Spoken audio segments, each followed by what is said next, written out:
Assalamualaikum warahmatullahi wabarakatuh. Kami dari kelompok 3 akan menjelaskan tentang memahami isu teknis lewat editorial. Pengertian teks editorial. Teks yang berisi pendapat pribadi seseorang terhadap suatu isu atau masalah aktual. Isu tersebut meliputi masalah politik, sosial, ataupun masalah ekonomi yang memiliki hubungan secara signifikan dengan politik.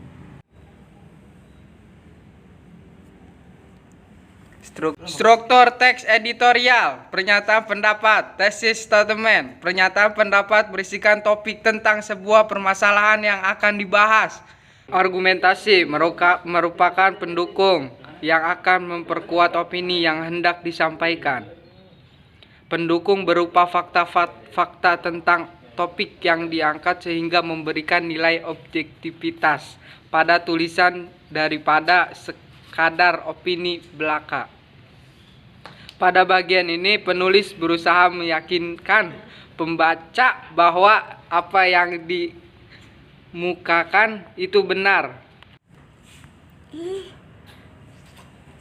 Pernyataan ulang pendapat atau reiteration merupakan bagian akhir teks opini yang berisi penegasan kembali pendapat yang telah dikemukakan agar pembaca atau pendengar semakin yakin dengan pandangan kalian tersebut. Terkadang juga terdapat argumen yang disertai saran. Kaidah kebahasan teks editorial. Yang pertama, adverbia. Agar dapat meyakinkan pembaca diperlukan ekspresi kepastian yang bisa dipertegas dengan kata keterangan atau adverbia frekuentatif, yaitu adverbia yang menggambarkan makna berhubungan dengan tingkat kekerapan terjadinya sesuatu yang diterangkan adverbia itu.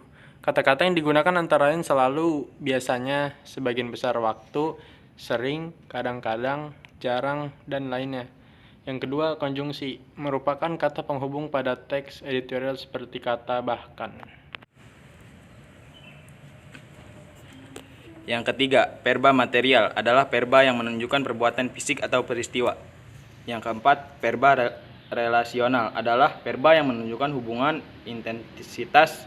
Pengertian A adalah B dan milik mengandung pengertian A mempunyai B.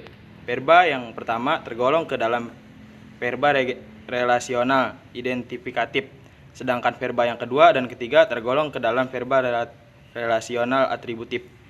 Yang kelima, verba mental adalah verba yang menerangkan persepsi, misalnya melihat atau merasa, afeksi, misalnya suka, khawatir, dan kognisi, misalnya berpikir, mengerti.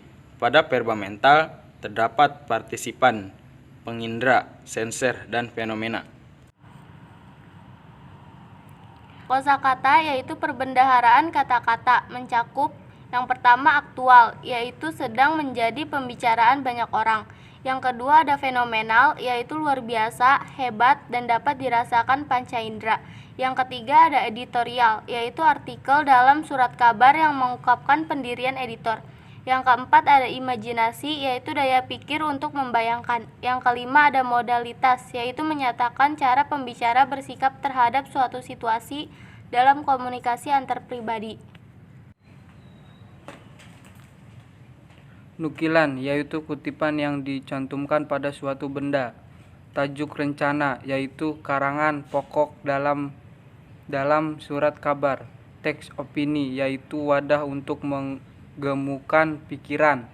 Keterangan aposisi yaitu memberikan penjelasan kata benda. Keterangan pewatas yaitu keterangan tambahan yang memberikan keterangan kata benda. Ciri-ciri teks editorial. Yang pertama, tema tulisannya sedang dibicarakan secara luas oleh masyarakat, aktual dan faktual. Yang kedua, bersifat sistematis dan logis. Yang ketiga, tajuk rencana yang bersifat argumentatif. Yang keempat, menarik untuk dibaca karena kalimatnya yang singkat, padat, dan jelas.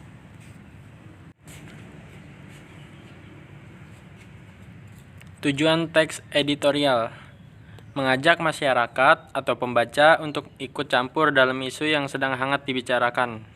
memberikan pandangan kepada masyarakat terhadap isu yang sedang berkembang.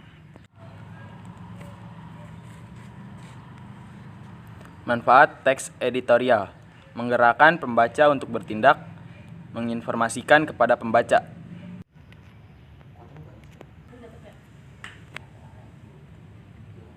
Fungsi yang pertama menjelaskan berita dan akibatnya pada masyarakat. Yang kedua, mengisi latar belakang dari kaitan berita tersebut dengan kenyataan sosial dan faktor yang mempengaruhi. Yang ketiga, analisis kondisi yang berfungsi untuk mempersiapkan masyarakat akan kemungkinan yang bisa terjadi.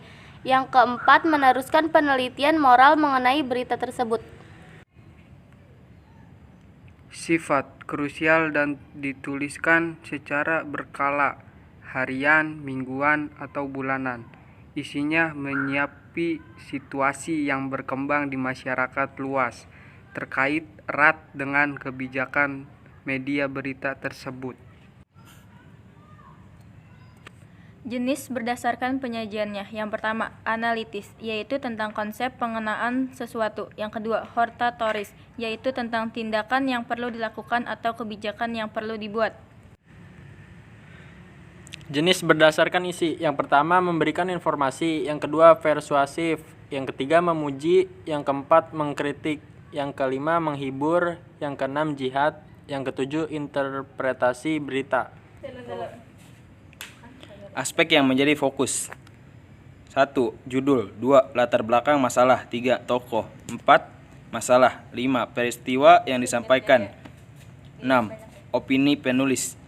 7. Saran dan solusi permasalahan. 8. Kesimpulan. 9. Sumber berita. 10. Anggota redaksi. Contoh teks editorial. Pelayanan rumah sakit dan mutu kesehatan harus ditingkatkan. Di tahun lalu ada sekitar 268 pengaduan tentang minimnya pelayanan kesehatan di berbagai rumah sakit di Indonesia. Jumlah itu pun yang dilaporkan dan diterima di Kemenkes, yang belum dilaporkan tentunya lebih banyak lagi. Salah satu hal yang menjadikan mutu pelayanan dokter kurang memuaskan adalah soal penanganan terhadap pasien. Dokter banyak yang belum bisa mengetahui penyakit pasien yang sebenarnya, sehingga kadang obat yang diberikan tidak tepat. Seharusnya pemerintah, terutama bidang kesehatan, selalu mengupdate mutu para dokter di seluruh Indonesia secara berkala. Hal itu bertujuan agar pelayanan kesehatan masyarakat dapat terhubung dengan baik. Sekian dari kelompok kami, kurang lebihnya mohon maaf. Wabillahi taufiq wal hidayah. Wassalamualaikum warahmatullahi wabarakatuh.